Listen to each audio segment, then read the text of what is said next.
Two, and we're live. I'd like to welcome everybody to Let's Talk Fishing Video Podcast. My name is Jay Angel, and I'm going to be your host for this evening. Tonight, I have a guy who's probably been on my podcast 4 times, but this is the first time he's ever been on the video podcast. A guy from Missile Baits, and he's also a Bassmaster Opens competitor. None other than Andy Thomasson from Missile Baits. How you doing tonight, Andy? I'm doing good. How are you, Jay? I'm doing very good. It's a pleasure to have you on again. I always enjoy when you're on the podcast. So Andy, tell me, what is new at Missile Baits? So we've got a bunch of new things coming out, but a couple of them I can discuss. We've got our D chunk that a lot of people already have and know about. It's a great. What would you put? Would you put that on the back of a swim jig? I'd put it on the back of a swim jig. I'd put it on the back of a regular jig. It's just a great all-around bait, and I'll show you our new swim jig. It comes in 3/16, 5/16, and 7/16, and this is our bluegill. Bluegill. Look at that thing, man. That's a nice little eye on that. Yeah, it looks just like a bluegill. It's a great bait. It just came out a couple of months ago, and it'll be a player for sure. So would you put the D chunk on the back of that? Absolutely. Do you want to see what it looks like with a D chunk on the back? I sure do. All right, let's rig it up real quick here. And the D chunk comes with this side, it's a little ribbed, and then the other side is our traditional D bomb style, so you can flip it whatever way you want. Let's go ahead and rig this thing on here.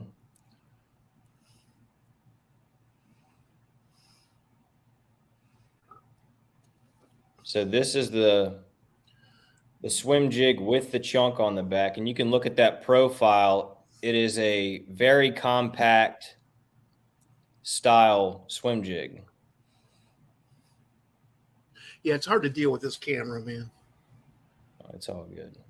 That is nice. I mean, these little flappers. I mean, you can go to the edge of a grass. If you're fishing a grass bed or whatever, and then just kill it on the end, and those little flappers go down, and it's money. It's called I need to ask you a question. Yeah. Is your website missilebaits.com? Yes, sir. Okay. That was the question. Yep.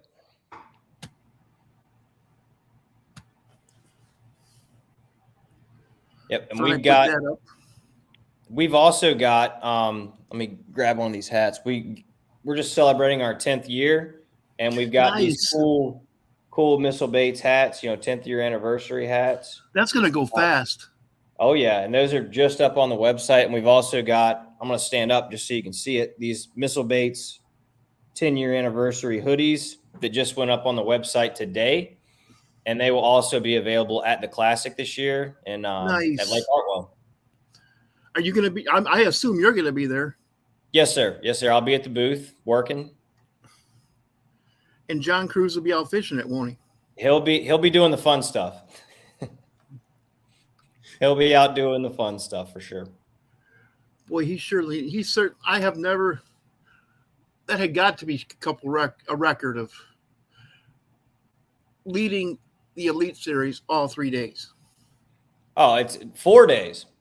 Well, yeah, of course he won the 4th day. Yeah, that's the first time down there that anyone has ever led an elite tournament on the St. Johns River wire to wire. And you look at any tournament in Florida for that matter, leading a tournament wire to wire is almost unheard of. You usually have these, a guy that'll come from 70th place and win the tournament. He'll stumble on something or whatever, but John led it. He stumbled on two 10-pounders and won the tournament. Yes. Yep.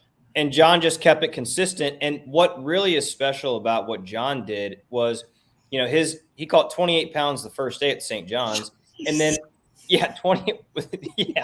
28 pounds, and then his pattern kind of petered out, if you will. It didn't last, so he adapted and just threw the book at him, and it worked. He adapted with the fish, which is very hard to do, especially on a tidal fishery. Which is what set John Cruz apart from the rest of the pack. Yes. And that's the reason he has survived for so many years. Yep. I think it's his 17th or 18th season on the elites. If that tells See, you anything. yeah, it tells me a lot because I've seen guys come. We've all seen guys come. We've all seen guys go. Yep. And it's a continuous cycle of people filtering in and out of that, elite field. Then they go back in the opens where I'm at. It's very difficult to survive there, Yes, by design. Yeah, exactly. That's why they call it the elites, The elites, and then they keep it the elites with that kind of competition going. And, you've got to produce or perish, Absolutely. You can't have a bad season. A bad season will kill. It will. And it'll put you right back in the hornet's nest of the opens, we all know they're tough. It's getting harder every year. Yep. Because with the high school and college kids that are already, they're getting the training, they're getting the sponsors, you see the Cody Huffs and the Jay Praskrits. I think it's I don't know how to pronounce his last name. He's leading. Yeah. They're good. Yeah, there's a Securit from. Actually, he might be part of that family because there's a walleye icon that lives up there around Stevens Point, Wisconsin, with the same last name. That's his dad, I think. Yeah, that's the only reason I know how to pronounce that name. Yep, his dad's a very, very established fisherman. He's a walleye icon. The guy's an incredible walleye fisherman. Yep. That's how I started out back in the 90s as an outdoor writer, is following the professional walleye trail around. I remember him from way back then. Yeah, it's a different breed of fishermen coming out nowadays, and it's just making it harder and harder to get onto the elites, which also makes it fun too, in my opinion. Once you get there and establish yourself in the opens, you're probably going to have a pretty successful career nowadays. Yes, I would completely agree with you, and it does keep it on a certain level. It does. You don't have slouches out there. No. Even if you look back, no one that qualifies for the elites is a slouch, but if you look at 5 or 6 years ago, it was a different playing field, And then you've got the MLF guys trying to qualify too. You've got it's tough. You got guys coming from the MLF back to the elites, and yep. That's what I think keeps it exciting for me. It does. Of watching all this play out. It's an incredible drama. And I love watching the other tournament trails as well. It's not just bass. I like watching them all and seeing what everyone does. Look what happened in Louisiana, the state I live in. In Lake Darbon, Bussy Break, Caney Lake. They caught a 12 pounder. Yeah, that's got to be a record or something. It is. And it was a bad bite. It caught it on a Gary Yamamoto Senko. That's the tried and true wacky worm. Yeah, but when I think of Senkos, that's my favorite way to fish. But I think of 30 of these. Gosh, I can't even. Yeah, 30 12 inchers. I don't think of a 12 pounder, even though my biggest bass ever, which I admit it's only 7 pounds, but up in Northern Illinois, that's a monster. Oh yeah, that's a giant. You don't catch bass that big up in Northern Illinois. No, I'm sure they exist. Well, of course they exist. I caught one, but there's bass like the bigger they are, the smarter they are. Yeah, they've weathered a lot of fishermen, haven't they? Yeah. Yeah. In today's day and age, there's no safe place for a bass. No. You got live scope. You got everything. They can't even hide anymore. Yeah. In my opinion, I've heard this before. With all the technology that we have now, it's making those fish on the bank, I'm not going to say easier to catch, but more vulnerable because people are out trying to live scope fit. They're trying to find them on their electronics, and it's making those offshore fish harder to catch. Those, if you were back in the day and didn't have all these electronics, say you just had a flasher or what have you, you're out there and you find a school of fish offshore, they're like taking candy from a baby. Nowadays, those fish have seen a bait before. So it's making more and more anglers push offshore to go try to find those mega schools, quote unquote.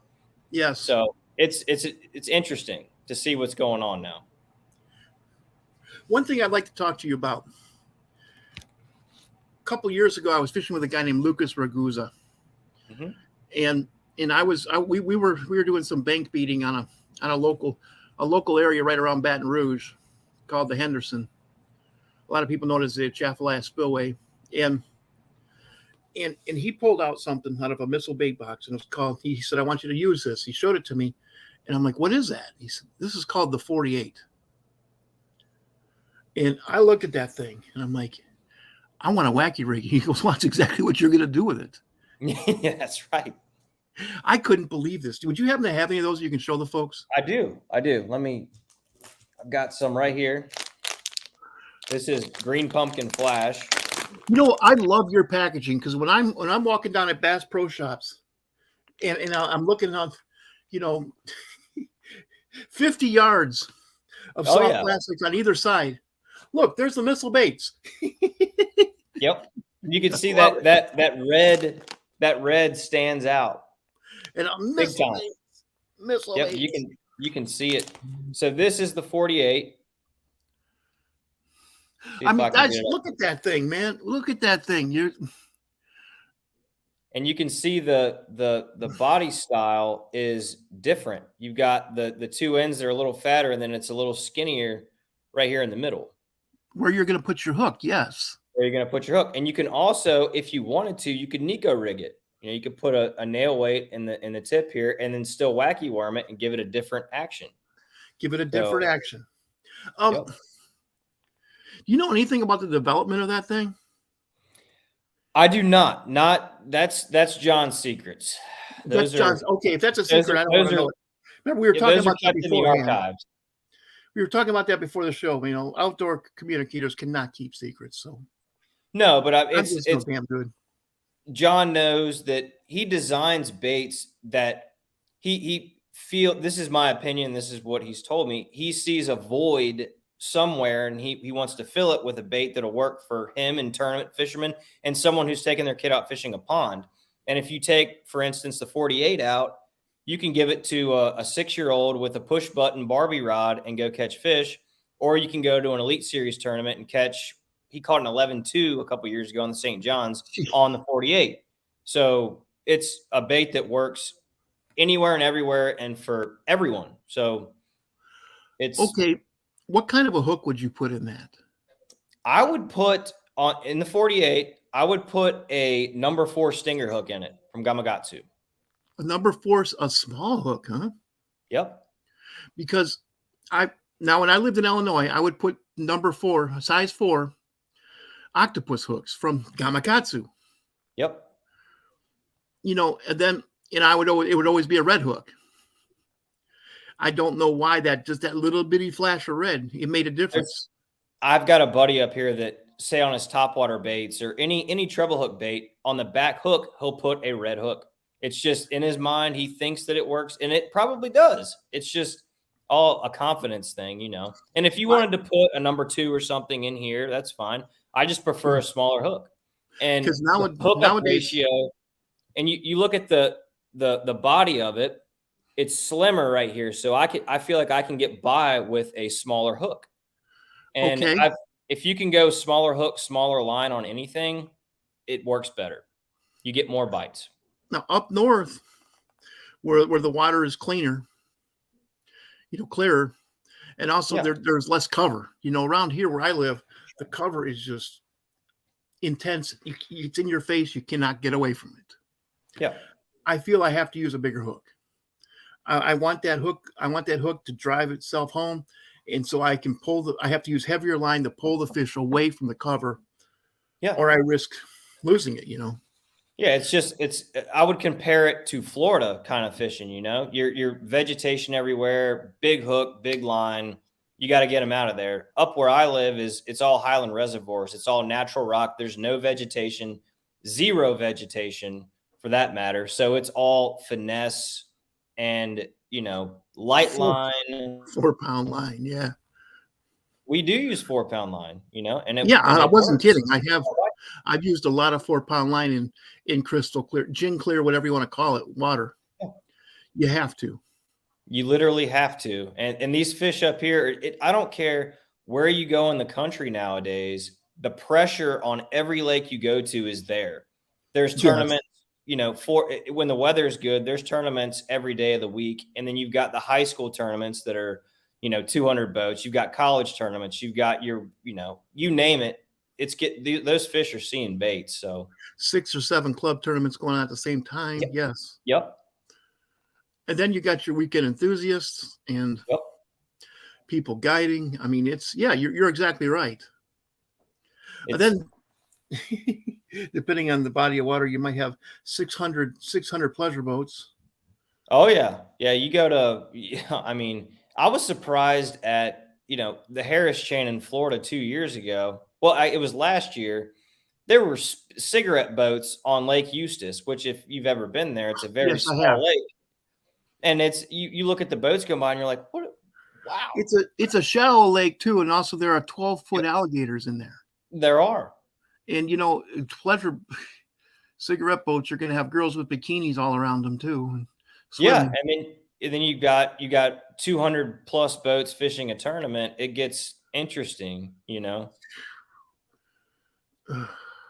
but it makes the sport more, it just makes it interesting and more fun every time you go out, in my opinion. A lot of people don't like I always go into something with the same mindset. It's the same for everyone else. You could be out there, it could be 20 degrees and miserable, but it's the same for all your competitors. So just roll with it.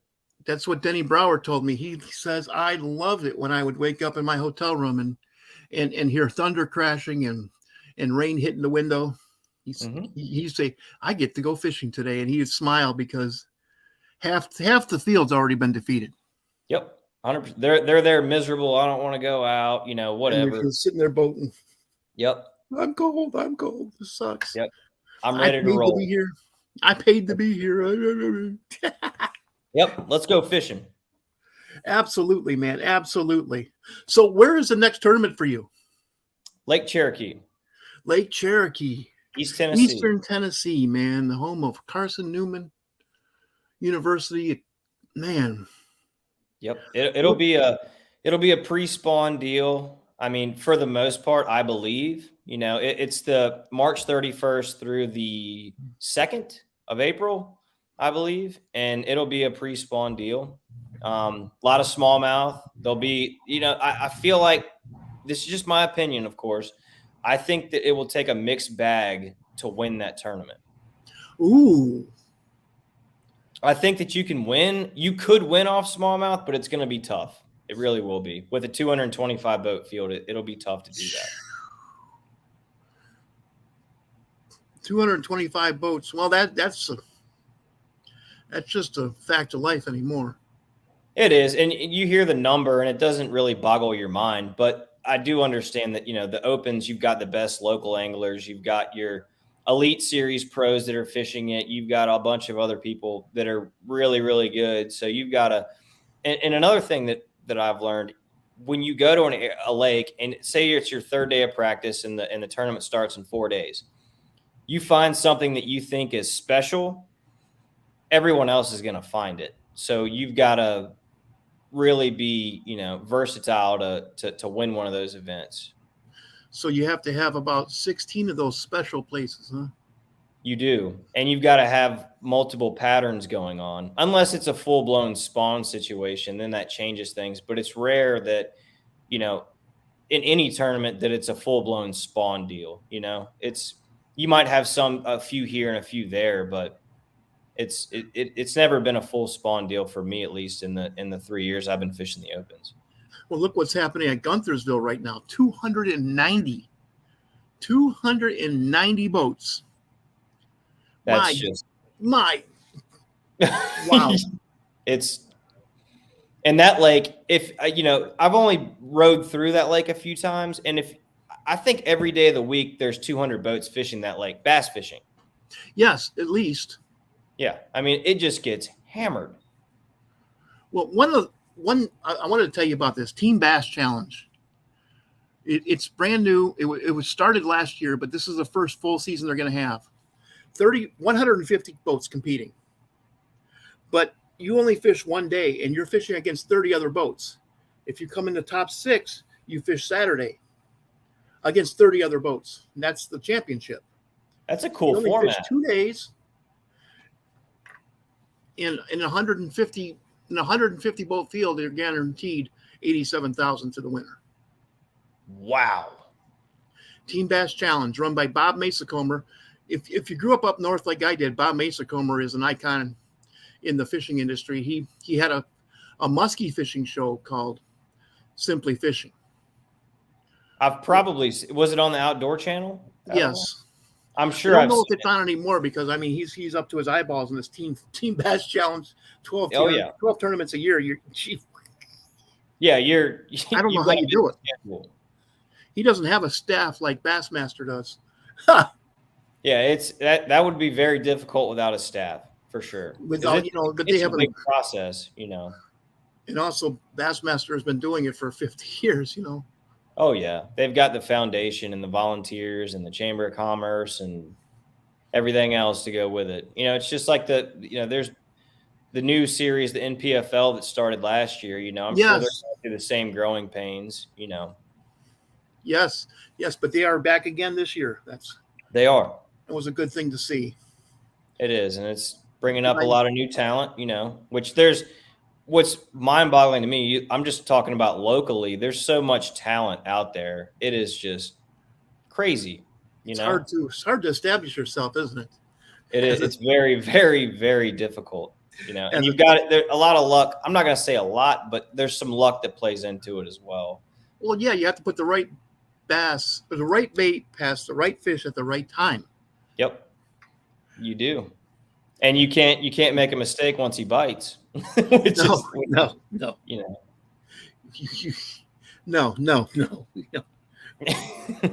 Which is very easy to do. Yeah, it happens. That happened to me this last weekend. I saw a 30-inch redfish grab my bait. You panic. I saw it, man. Its mouth opened. The bait disappeared. I reeled up. I felt the. When you see a redfish hit your bait, it's your whole. I mean, it's intense. It was exciting, man. Oh yeah. Came out of nowhere. The bait disappeared. They're fun to catch. They never get old. The redfish and a snook are like the bass of the inshore fishing. They are. We don't have snook around where I live. I wish we did, but those are they're fun. I don't think snook like dirty water, and that's what we have here in Louisiana because of the Mississippi River. I agree. But the thing about that is you get tons and tons, and I mean I'm literally talking tons of shrimp, which makes it such a prolific fishery, Yep. And I've seen schools of hundreds of redfish come in. In fact, I had a guy comment on a picture of a video I had of the guy I was fishing with. He had a 30-inch redfish, and I videoed the whole thing. I mean, he literally had to net this thing himself because I was useless. I was taping. Oh yeah. And he had it up, and I'm filming this thing, and he went to get the scale, and some guy commented, "Jesus, you certainly kept that thing. You certainly weren't in any hurry to release that thing." Buddy, I released it right into hot grease. Oh yeah, I don't blame you a bit. And the snook are the same way. When those snook are in season, I kept one fish. One. That's it. They're so good to eat. Oh, yeah, man. I was within my legal rights. I'm a licensed fisherman. Oh, yeah. I have been a licensed fisherman since I was 16, never missed a year. Of course. Sometimes I've had 5 or 6. I've been licensed in 5 or 6 different states. I'm sure you have too. Oh, yeah. It's a constant thing. But I've learned how to kind of play it a little bit. If you're there, you don't buy an annual license. You just buy it for a couple of days and then renew it if you're there. It gets expensive if you get an annual license or something everywhere you go. Everywhere you go. Yeah, exactly. Well, this is exciting. So you're going to Cherokee. Where are you going after Cherokee? Cherokee, I go to Hartwell. Ooh, spotted bass, huh? Oh, and I live on a spotted bass lake, so You do.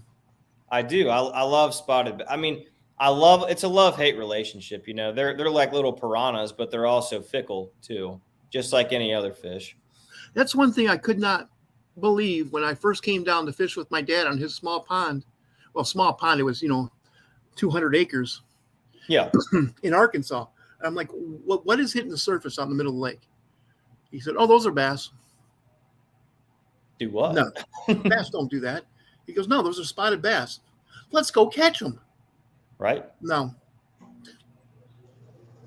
And what's really cool about them, the spotted bass you can catch them on a top water in 50 feet of water when they're standing timber, that comes up to 20 feet. You can throw a top water over that tree and they'll come up out of the tree and eat it.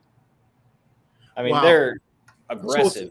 So if you see those things hitting in the middle of the lake, out randomly, would you throw top waters at them? You could, if you get to them and they're still busting, I think that you could throw whatever you wanted at them and they would bite. Okay. But if you get to them and they're not busting still, I would throw like a spy bait or a little swim bait, a little missile bait shockwave at them. And if most of the time the spots, they'll just come up for a few seconds, 3 or 4 seconds, and then they'll go back down. So that's just based off of my experience. Usually if you get them and they come up real quick beside your boat, you can throw anything you want. I mean, and they're going to eat it. And generally the bigger ones are below the ones busting. Aha. So if you threw a shallow bait, maybe. Yeah, if you throw a topwater or something over those busting fish, normally you catch the smaller ones. I'm not saying every time because you're going to catch big ones here and there. But if you get below that school of fish, those big ones are just laying down there being lazy. Like big ones do, yeah. Yep. That's crazy. Yeah, they're a different animal for sure. And they in most, like Lake Norman, my lake that I live on here, Clater Lake, they will take over a population of fish quicker than any other species, which is kind of sad, but yeah. But you still have smallmouth in your lake, don't you? We do. We've got small, but it's not like it was when I was a kid at all. There's a lot more mean mouths in here now. Mean mouths? Yep. The spotted bass cross with the smallmouth, and they create a different species altogether. And they're called mean mouths. Yep. Wow. So how do mean mouths behave more like spots or smallmouths? Based on my experience, they behave more like a smallmouth. But generally up on the lake that I live on, the spotted bass, the big ones, act like a smallmouth. You're going to catch them offshore, dragging a jig or I used to drag a D-bomb, believe it or not. I know it sounds crazy, but I'd Texas rig a D-bomb and drag it offshore and catch those bigger spots. It doesn't sound crazy.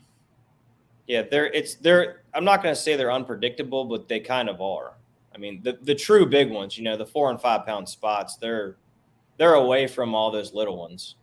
So they don't school up in the middle of the lake in random places. No. And I think that those big ones follow the stripers and hybrids around too. They'll just be nomads. They'll be in the middle of the lake following those fish around, following the bait around rather. Yeah, well, that's what the stripers do, is they follow bait balls. Yep. Wow.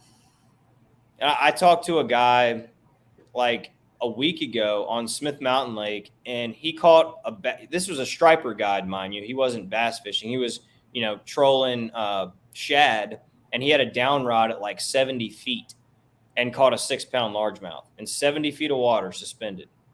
Suspended. And there's blueback herring in that lake too. So that's probably why he was out there. Sure.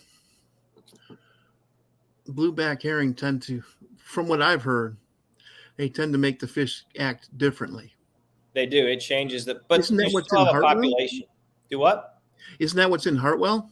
Oh yeah, Hartwell's blueback, and Smith Mountain Lake is a blueback lake too, which makes it. And there's no spot. Well, there are very few spotted bass in there, so it makes it a totally different dynamic than any other lake in the country because it's largemouth and blueback herring. So it's thrown everyone for a curveball, but it's a great fishery. Okay. Wow. Well, geez, Andy, you've really made this an informative podcast. Yeah, it's I was at Smith Mountain Lake yesterday, and the elites used to go there. The Opens have gone there in the past, and they should go back. I know it's all political and money, but it's an awesome fishery, and it's a different fishery too. Wow. Well, hey, so you're going to be, wow. And where's the last of the Opens? The Opens? Yeah. I'm only fishing the Southerns this year, so I've got Cherokee and Hartwell left. Yep. So 3 and 3. Okay. Yep. It's a money thing for me. I don't have any. Yeah, I don't have any real help. So it's expensive. There you go, saying that damn word again. Yep. Money. That's why I don't own a Phoenix. Yep. And people say, why don't you just catch them and win? Well, it's not that easy. Sorry, I made that disgusting noise. It's tough to do. Well, if it was that easy, everybody would win. Oh yeah. Because for every person who wins, there's 224 who didn't. Yep. 100%. That's, yeah. I mean, I still love it. If I could fish all night, I would. Of course. Yeah. And people who fish all night, man, my hat's off to them. Oh, mine too. Aside from the money thing, that's a commitment. It is a commitment. And it's getting all the stuff together and getting to the next tournament. Sometimes you have to take off because you only have a week in between them. And yeah, no stress, right? No stress, but also that shows that, man, I want this. And in order to get to the elites, you got to want it better than the 25,000 other guys who are trying to get there right now. And I've seen, I'm not going to say any names, but multiple people in the Opens that, they think they want to do it. Right. And then they get there and they see what it's about. And they're like, this is not for me.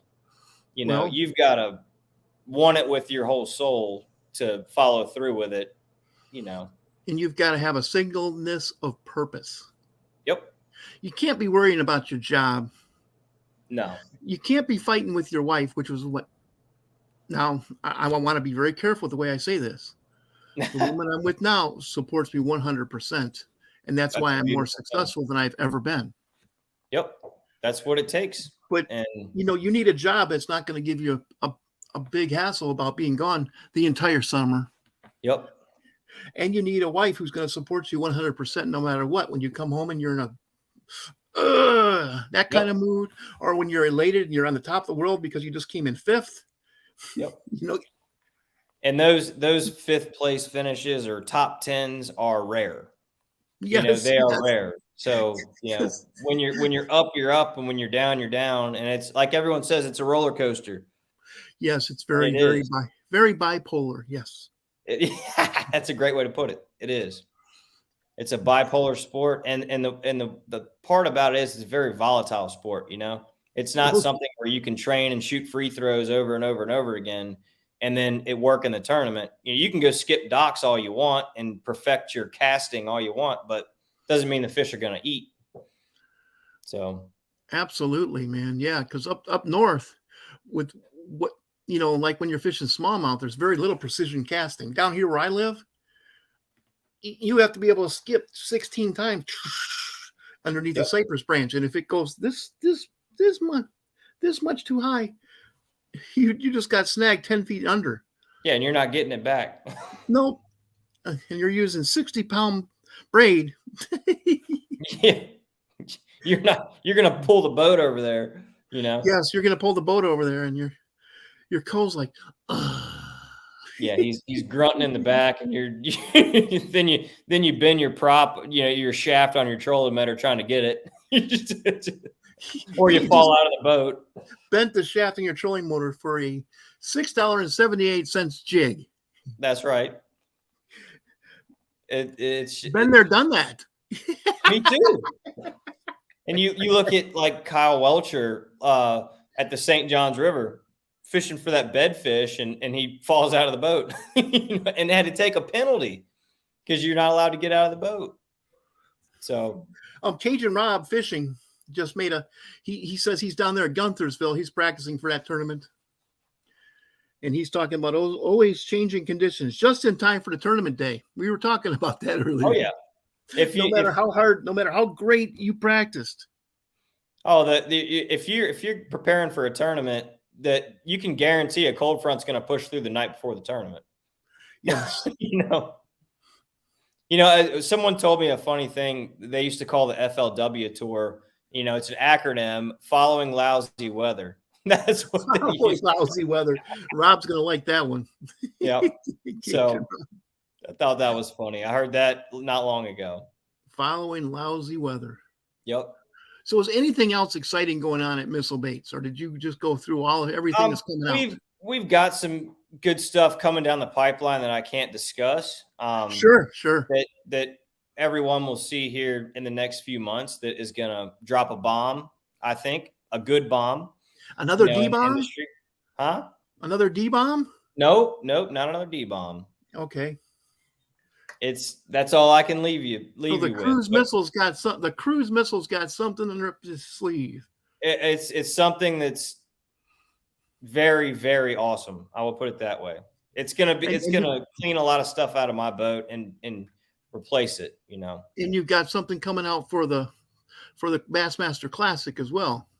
We've got the Sweet Carolina D-bomb. And it's a watermelon candy and a root beer combination. You got watermelon candy on the top and then a root beer on the bottom.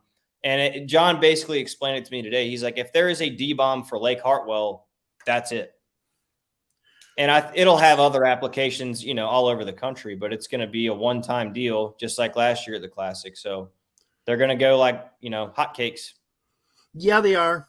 Yeah, they are. You better bring boxes and boxes of those to your booth. We do. And another thing that we're going to have at the Classic, and we do this one time a year, is the Pearl White D-bombs and baby D-bombs for bed fishing. And they go very, very fast. So when they do come out, make sure that you get them while they're available. And if you've ever, all you bed fishermen, bass fishermen in general, when you see a fish on a bed and you throw a white D-bomb on them, you can see your bait and the fish is going to eat it. They've never seen it before. So just like I was telling you about that redfish. Yep. And yeah, lose your mind for a second. Oh yeah. It's, and if I ever lose that excitement, I'm quitting fishing because it's so much work. Yep. I call it like the blackout. When you catch a giant or you see something, you go back to try to remember it. You're like a little foggy. You're like, I black out when I see a fish just. Yeah, that was exciting. I hadn't been fishing. I hadn't done any real fishing other than bank fishing for over a year. And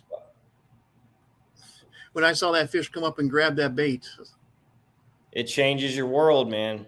I turned and high-fived that guy. Thank you for taking me fishing. I'm going to publicize the shit out of your company, man. Oh, yeah.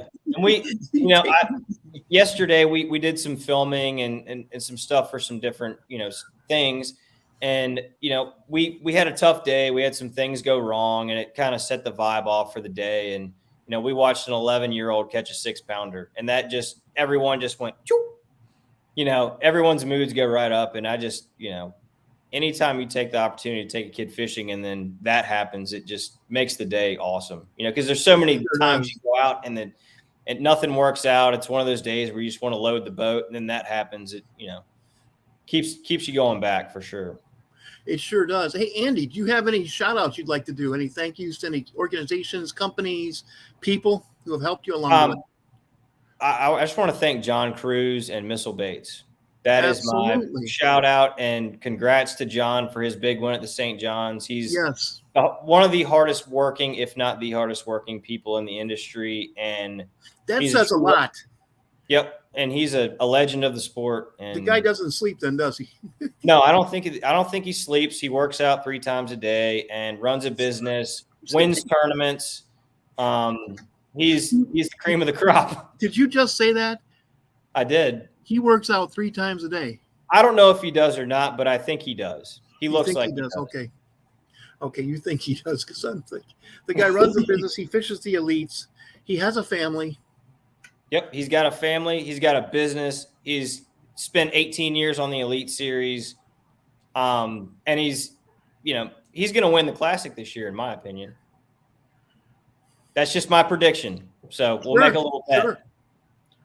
Wow. Well, I certainly am glad that you took time out of your busy schedule to come and talk to our viewers here at the Let's Talk Fishing podcast, man. Like I told you before, I like having you on. Yes, sir. It's been fun, like always. I like having you on. Like I said, I am going to make an order. Yeah, absolutely. Sending it to you, and man, thank you. I'd like to thank everybody for tuning in to the Let's Talk Fishing video podcast. Again, my name is Jay Angel. I was your host with very special guest, Andy Thomasson. Andy Thomasson from Missile Baits. Have a good night, guys.